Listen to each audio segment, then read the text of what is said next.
Hi friends, welcome to my channel Just Time Pass. இன்னைக்கு நம்ம ஒரு லாங் வீடியோவாக நம்மளோட சமையல் பார்க்கலாம். இன்னைக்கு நம்ம வீட்டில் vegetable biryani with veg chicken கறி. வெஜ் சிக்கன் கறி டிஃப்ரெண்ட்டாக இருக்குல்ல, எப்படி செய்கிறதுன்னு பார்க்கலாம் வாங்க. அதுக்கு முன்னாடி ஒரு பேனில் தக்காளி, வெங்காயம், புதினா, கொத்தமல்லி, கொஞ்சமாக தனியாத்தூள் இதெல்லாம் போட்டு மிக்ஸ் பண்ணியாச்சு.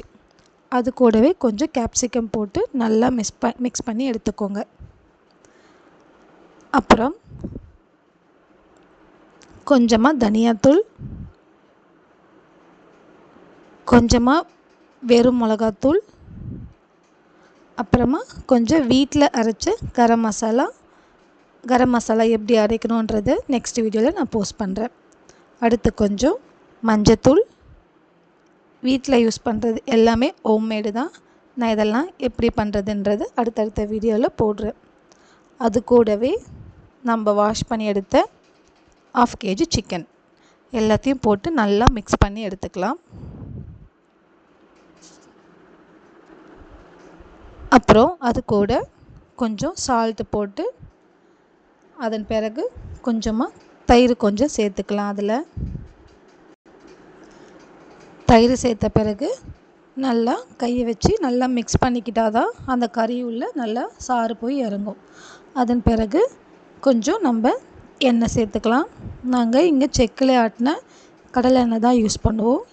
ஸோ நம்ம அதை 2 ஸ்பூன் எடுத்து சேர்த்துக்கிட்டு அதன் கூடவே லாஸ்ட்டாக பச்சை பட்டாணி, இஞ்சி பூண்டு விழுது இதையும் சேர்த்து மிக்ஸ் பண்ணிவிட்டு நம்ம கொஞ்சம் நேரம் இப்போது நம்ம வெஜிடபிள் எப்படி தாளிக்கிறதுன்னு பார்க்கலாம்.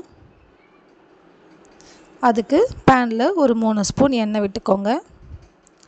அதுக்கப்புறம் தேவையான பட்டை, லவங்கம், ஏலக்காய், அன்னாச்சி பூ இதெல்லாமே சேர்த்தாச்சு. அது பக்கத்துலேயே நம்ம ஊற வச்சோம் இல்லையா, அந்த சிக்கனும் வெந்துக்கிட்டு இருக்கு. லாஸ்ட்டாக பார்க்கலாம் எப்படி இருக்குன்னுட்டு. கொஞ்ச நேரம் மூடி வச்சா நம்ம அந்த சிக்கனுக்கு தண்ணி ஊற்ற தேவையில்லைங்க, அதுவே வெந்துடும். இப்போ நம்ம வெஜிடபிள் தாளிக்க ஃபஸ்ட்டு வெங்காயம், பச்சை மிளகா இதெல்லாம் போட்டு நல்லா வதக்கிக்கலாம். சரிங்களா? நல்லா வதக்கிட்டே இருக்கும்போது பக்கத்தில் சிக்கனையும் கொஞ்சம் கொஞ்சமாக கலரி விட்டுக்கிட்டே இருக்கலாம், இல்லைன்னா அடி பிடிச்சிரும். பாருங்கள், நம்ம தண்ணியே ஊற்றலை, எவ்வளோ தண்ணி இருக்குதுன்னு பாருங்கள். அப்படியே சைடில் வெஜிடபிளையும் கலரி விட்டுக்கலாம். வெங்காயம் நல்லா வதங்கின பிறகு நம்ம அது கூட தக்காளி, புதினா, கொத்தமல்லி எடுத்து வச்சுருந்தோம், அதையும் போட்டுக்கலாம். போட்டுட்டு நல்லா வதக்க விடலாம்.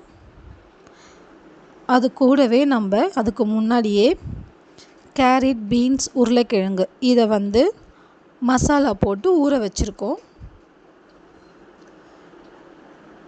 கேரட், பீன்ஸ், உருளைக்கிழங்கு கூட இதில் போட்ட மாதிரியே சேமாக இஞ்சி பூண்டு பேஸ்ட்டு, தனியாத்தூள், கரம் மசாலா, தயிர், லெமனு எல்லாமே சேர்த்து ஊற வச்சுருந்தோம். அதை வெங்காயம், தக்காளி கூட சேர்த்து வதக்கிட்டு தண்ணியும் சேர்த்துக்கலாம். இப்போ நாங்கள் 3 டம்ளர் அரிசி எடுத்திருந்தோம். நான் குக்கரில் வைக்கலை, அதனால் 1 டம்ளர் அரிசிக்கு 1.25 டம்ளர் தண்ணி எடுத்து நான் இப்போது போட்டு கொதிக்க வச்சிட்ருக்கேன். அதுக்கு முன்னாடி நம்ம ரைத்தா ரெடி பண்ணிக்கலாம். அதுக்கு ஒரு கப்பில் தயிர் எடுத்துக்கிட்டோம். தயிரை நல்லா பீட் பண்ணிவிட்டு நம்ம அதில் இப்போது 2 ஐட்டம் சேர்க்க போகிறோம். நார்மலாக எல்லாருமே செய்கிறது தான், பட் இது கொஞ்சம் டிஃப்ரெண்ட்டாக இருக்கும். ஆக்சுவலி நாங்கள் இன்றைக்கி வெள்ளரிக்காய் இல்லை, வெள்ளரிக்காய் இருந்திருந்தால் அதை போட்டிருந்தால் இன்னும் சூப்பராக இருந்திருக்கும்.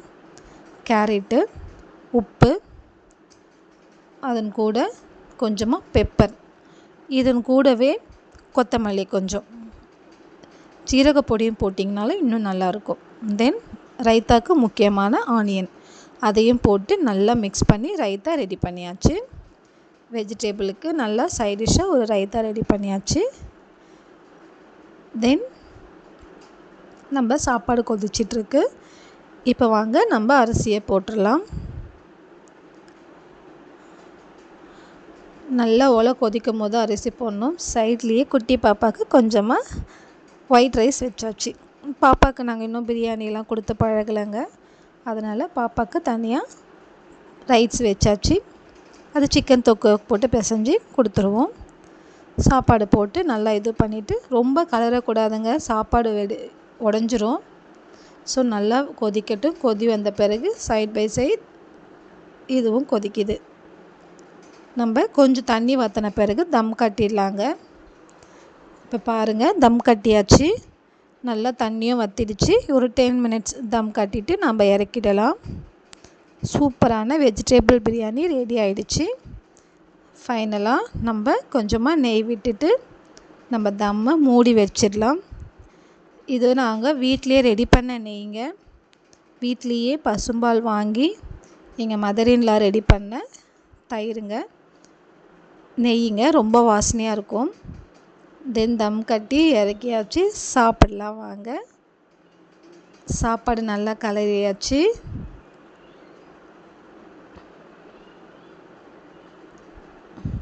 சாப்பாடு எப்பயுமே பக்கத்தில் இன்னொரு பாத்திரம் போட்டுட்டு தென் நீங்கள் கலரினீங்கன்னா நல்லாயிருக்கும்.